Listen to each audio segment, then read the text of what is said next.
Representative McLeod, you have a bill dealing with QBE, and before we talk about it, here's what it is. And it's confusing, but at a basic level, QBE is the Quality Basic Education Act. It's the complicated formula for funding Georgia's public schools that became a law in 1985, and it uses the total number of students enrolled in schools to determine things such as salaries and other school expenses. That's really breaking it down. That's breaking it down. You were on a committee a few years ago, 2015, that looked at this. Tell us what you came up with. So actually, I didn't start the Georgia legislature till 2019, but what we came in, I actually, during the budget process in 2019, our schools in Gwinnett County came to us and was asking for additional money for cafeteria workers and for school bus drivers. And when they asked for the money, I asked them, I don't understand, I thought we fully funded, because at that time they were already saying it was fully funded. And he said, no, we're not. So I went to the chairman and I said, listen, our school's asking for some more money. It so happened that ended up asking some more question and found out there was a study done in 2015. It was sitting on the shelf in Legislative Council.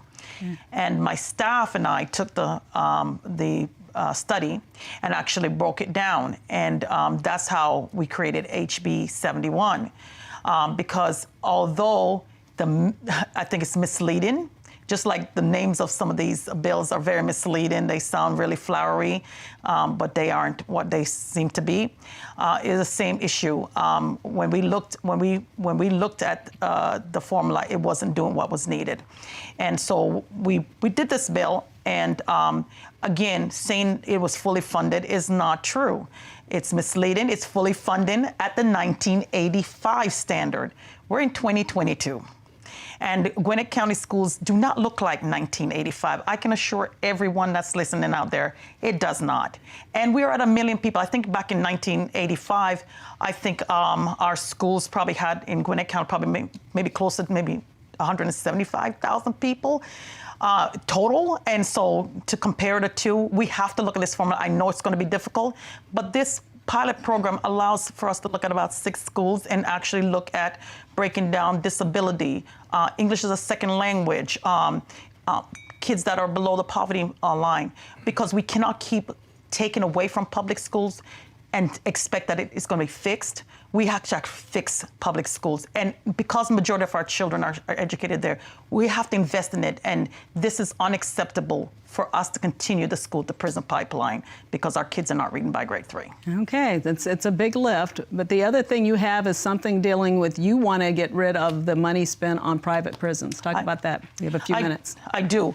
Because, again, we know that there's been lots of studies that if kids aren't reading by grade 3, that increases the school-to-prison pipeline. $127 million of tax dollars being used to basically fund private prisons. If you want to be private, that's on you. But when it comes to public money, that money can be used to make sure our schools do better. And we should not be diverting monies from our kids at all, period. Okay.